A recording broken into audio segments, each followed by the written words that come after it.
Welcome to Beena's Dubai kitchen. நான் இன்றைக்கி cauliflower கூட்டு பண்ண போகிறேன். அது எப்படின்னு சொல்கிறேன். நான் அதுக்கு தாளிக்க வேண்டியது எடுத்திருக்கேன். பெரிய சீரகம், கடுகு, உளுத்தம்பருப்பு, காஞ்சி மிளகாய் 2, சீரகத்தூள், மல்லித்தூள், மஞ்சத்தூள், மிளகாத்தூள் எடுத்திருக்கேன். அதுக்கப்புறம் வெங்காயம், ஒரு வெங்காயம் நீளமாக வெட்டினது, வெள்ளைப்பூண்டு, கருவேப்பிலை இதெல்லாம் எடுத்திருக்கேன். நான் இந்த கூட்டு பண்ணுறதுக்கு வாங்க எப்படி பண்ணுறதுன்னு பார்க்கலாம். அதுக்கு நான் 2 ஸ்பூன் ஆயில் விட்டுக்கிறேன்.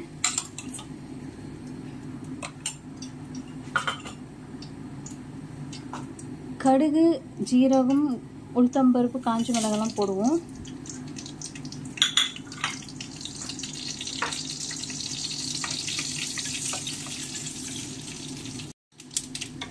வெங்காயம் போட்டுடலாம்.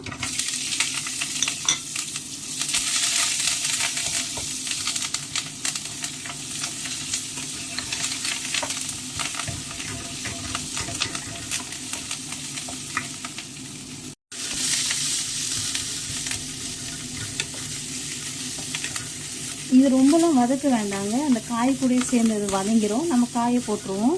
காலிஃப்ளவரை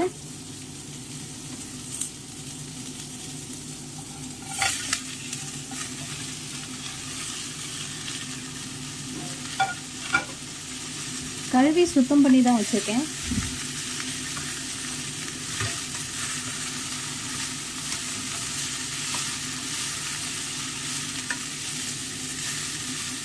கொஞ்ச நேரத்தில் மூடி வைக்கலாம்.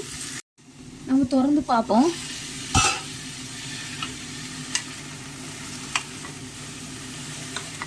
இப்போ வேண்டியது மசாலா நம்ம போடலாம்.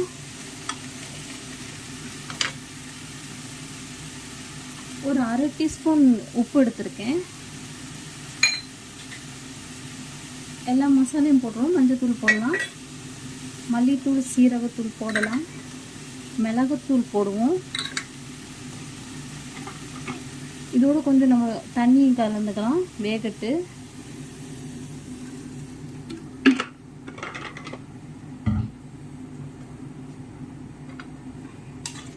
வெங்காயம் வதக்காமல் அப்படி தண்ணி மசாலாவும் வதக்காமல் ஊற்றுறீங்களேன்னு நினச்சிக்காதீங்க. இது அப்படியே வதங்கி வந்துடும். வெங்காயம்லாம் வெந்துடும். மசாலையும் சேர்த்து இப்படி தண்ணியோடு சேர்ந்து அந்த காலிஃப்ளவரில் இறங்குங்க. அதுக்கப்புறம் கடைசி அது கரெக்டாக வந்துடும். மூடி வச்சுருவோம். பொரியலை திறந்து பார்ப்போம். இங்கே பாருங்க, கொதி வந்துருச்சு.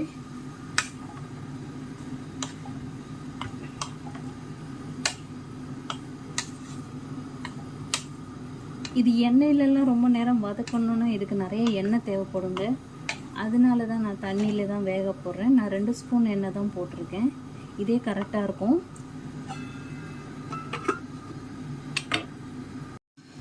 பொரியலை பார்ப்போம். இன்னும் கொஞ்சம் நேரம் இருக்குங்க. தண்ணி இன்னும் வற்றலை. ஆனால் வெந்துருச்சு காய். இங்கே பாருங்க, நல்லா வெந்துருச்சு. திறந்து வச்சே நம்ம இது பண்ணிடலாம்.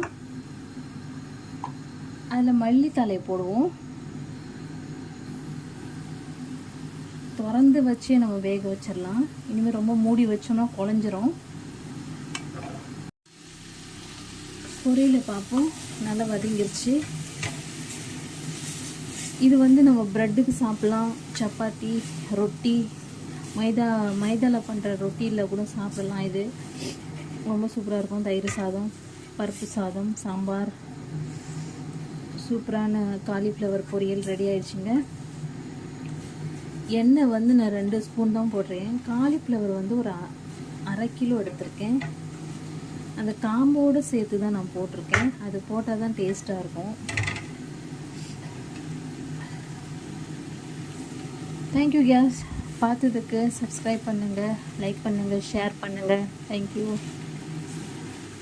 சூப்பரான காலிஃப்ளவர் ரெடியாக இருக்குங்க. இங்கே பாருங்கள், எண்ணெயே இல்லை. நான் 2 ஸ்பூன் தான் போட்டிருக்கேங்க. எண்ணெய் இல்லாமல் அந்த வெங்காயமும் வெந்துருச்சு, உங்களுக்கு காயும் வெந்துருச்சு, மசாலையும் எல்லா இடத்துலையும் பட்டுருச்சு. தேங்க்யூ.